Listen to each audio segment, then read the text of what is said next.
next, I think we got bosses. And then we're at 134. I don't know if I'm going to do the enemies tier list. It might be very fast. But let's go ahead and do the bosses tier list. Because we're coming up on 8 o'clock, and I want everybody to I don't want to hold anybody back from watching actual racers do the race today. So we're gonna do the bosses here. Please ignore all the banjo ones. I just grabbed a very convenient tier list, and the banjo ones just happen to be on there. I have not played Banjo-Kazooie or Banjo-Tooie. We're gonna start out with King Cutout here, and I'm gonna go with a solid A tier. I think the idea of the final boss of the final normal level being this cardboard cutout of the final boss that my playlist done? What are we doing here? I gotta restart. We listened to 48 songs. Holy crap, that was fast. Okay, that's better. I think the idea of the final boss of the final level being just a cutout of the final boss that all the minions are holding up, it's hilarious in concept. One thing that's important to me in the bosses is how much control do you have over speeding up the fight, making it go faster. And there's a lot you can learn about King Cutout to make it go faster. When he gets to the ha phase where he starts hopping around, he always goes in a certain direction, and then he'll start popping up after the lasers in kind of the same order. So you can always position yourself in the right place to be able to take advantage of that and take him out as soon as possible. So better players will learn to see the lasers, move to the next spot, capitalize, and kill him as fast as possible. While new players will spend some time running around and trying to find the right spot, which means there's a high skill ceiling, and a unique concept too. Using the cannons to kill the boss, using all 5 Kongs even before you found them inside of the actual game, I think makes this very dynamic and fun. Also fits into the idea of the castle because you're in the top of the castle at like the very crest of it, and you can see the edges, and you're firing over the top and taking down the boss. I think it's a lot of fun. I'm gonna give it A tier. Also props to being... It's a little bit slow, so I wouldn't put it in S tier, but I like the idea of it a lot. I risk too much when I do that stuff. Yeah, but I feel like that's the mark though. Like you start King Cutout and you're like, I don't know what the hell I'm doing. And then you kind of figure out the pattern and you start going for risky stuff. And then eventually you get to that top level and you're like, all right, bang, bang, bang. All right, I hit the first barrel he was available in every time. In the same vein, I'm going to put Puff Toss at S tier. I think it did take a few days to figure out that fight as a kid. Yeah, I mean, it's complicated and like it's a little bit tricky. Like King Cutout sets out in what it intends to be, which is a little bit of a tricky fight where you have to use your reaction speed and your observational skills to find the right spot that he's in because he has the duplicates, and like he moves around the barrels pretty quickly. So your reaction speed has to be on time too. So you're very rewarded for being a good player, I think. Which is a good mark. I'm gonna put Puff Toss at A tier. I like Puff Toss a lot, but he's not S tier. I think Puff Toss is also very similar. It's nice to have another boss where you don't have requirements. It's not locked behind anything.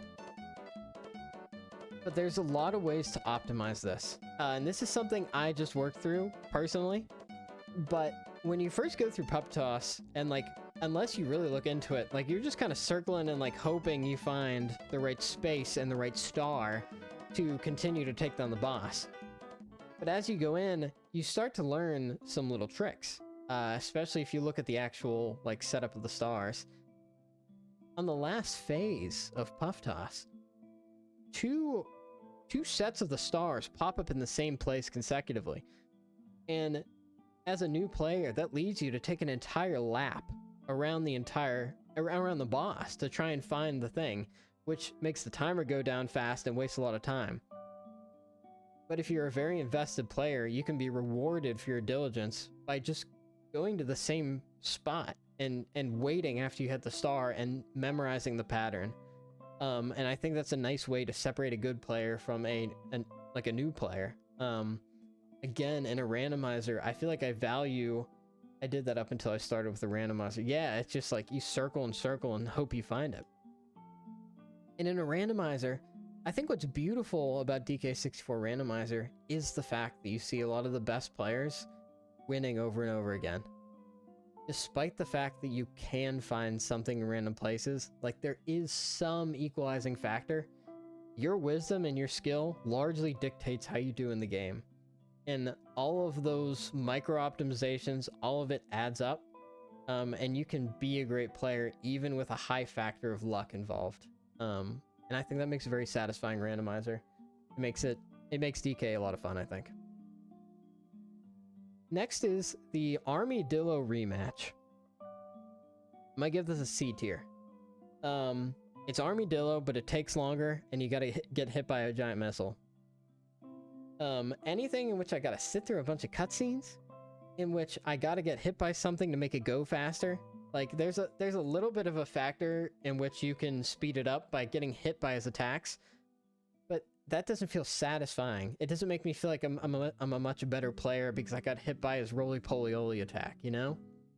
I'm not happy when I see it. I know I can find barrels by whatever point this pops up, but I probably found Armadillo 1 by that point anyways. I don't think the cave setting adds much to the fight at all. It's not thematic. It feels random. Not a big fan. K-Rool. I'm gonna go A tier. K-Rool is a fun showcase of all the Kong's like abilities and variety. I think it's comical, like the fact that he's like super serious this whole game. He sits in this throne and then he just shows up with boxing gloves and starts throwing it like a fucking maniac at Diddy Kong. This man is cracked when he's fighting Diddy Kong. I've never seen a man on such a mission. He's just like, and you don't have time to breathe. I think it's a very silly fight. I think it's fun. I think DK64 conceptually, it's a fun celebration of all the abilities you got during the game. I think the cutscenes are silly and the ending's silly. I think it's fun. Good A tier. Dogadon 2, easy D tier.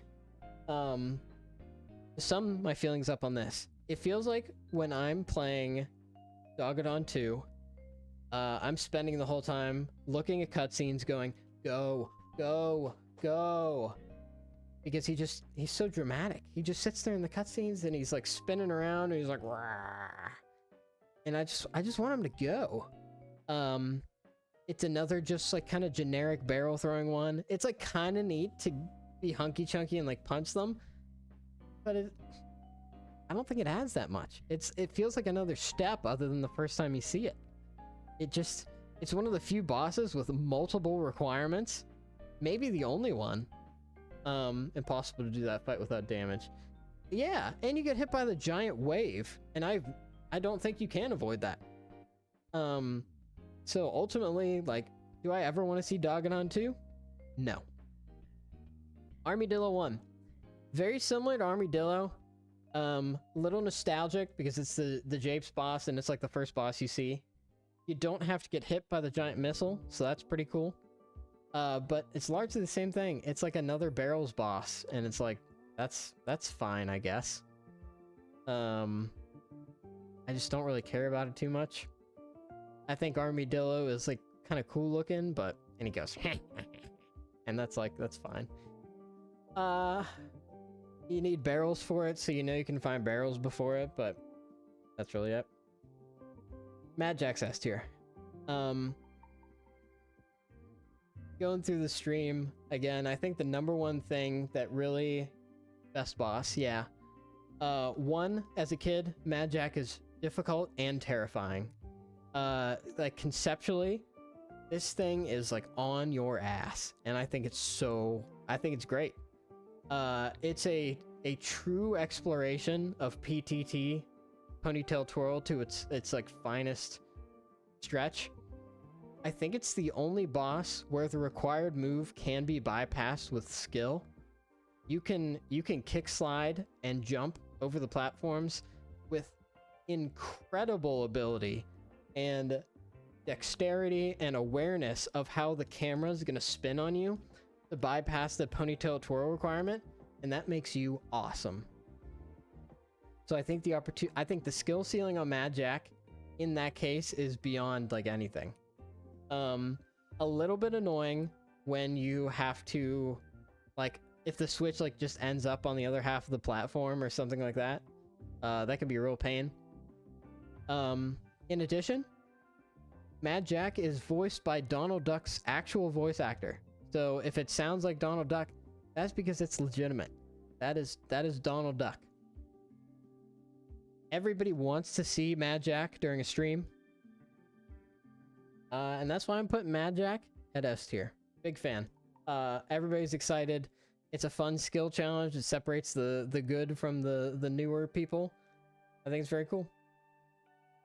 I'm gonna put Dogadon 1 in B tier. Same thing. It feels very similar to Armadillo. Pretty much the same boss fight to me, in all reality.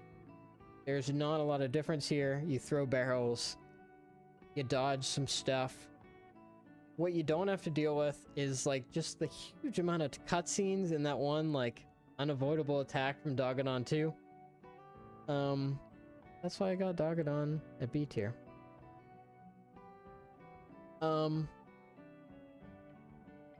We got an enemies tier list, but I really gotta go to the bathroom, and like my voice is getting kind of tired.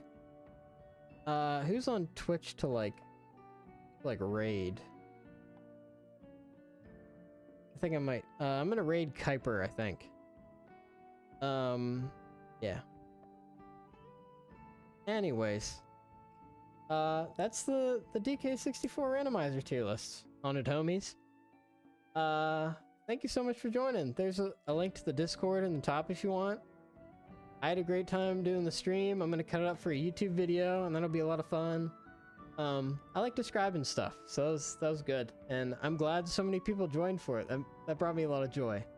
So it's a good day for me, and I appreciate you all coming on. We'll get a new goal set up soon for a fun or a different stream. In the meantime, I'd like to encourage you to the weekly for DK64 randomizer is going to be popping up in about 10 minutes now. 13 minutes. So go ahead and check out some of those runners. We got an awesome community out here for the DK64. I think we're gonna raid Kuiper. When we go into the stream, don't be afraid to drop. I think we're gonna say the haunted homies are here. So don't be afraid to drop that in there. We're gonna make a big splash. And thank you all so much for joining. I think I'm gonna go bathe my dog because she's stinky, and we're going to see my parents this weekend. So I'm gonna go bathe my dog with my wife. I'll see you guys Sunday for the Alpha Mario. Thank you so much for following. I really appreciate it. You've been in the Scrub Central races. Congratulations. You've done congratulations on doing all those races. It's been awesome to see you involved like that. You too, Pyroki. Thanks for a nice weekend.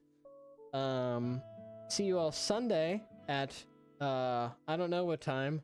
I'll post in the Discord. We're gonna be doing the qualifier for the Blitz tournament, which is like regular seeds and stuff. Slash raid. I don't care. Alright, Haunted Homies, thank you so much. I'm your spooky host, and I hope you have a wonderful day.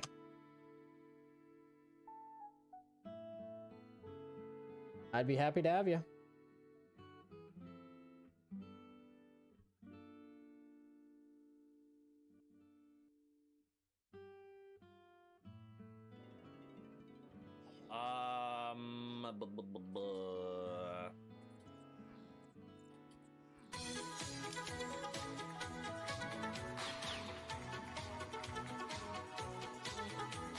bogey.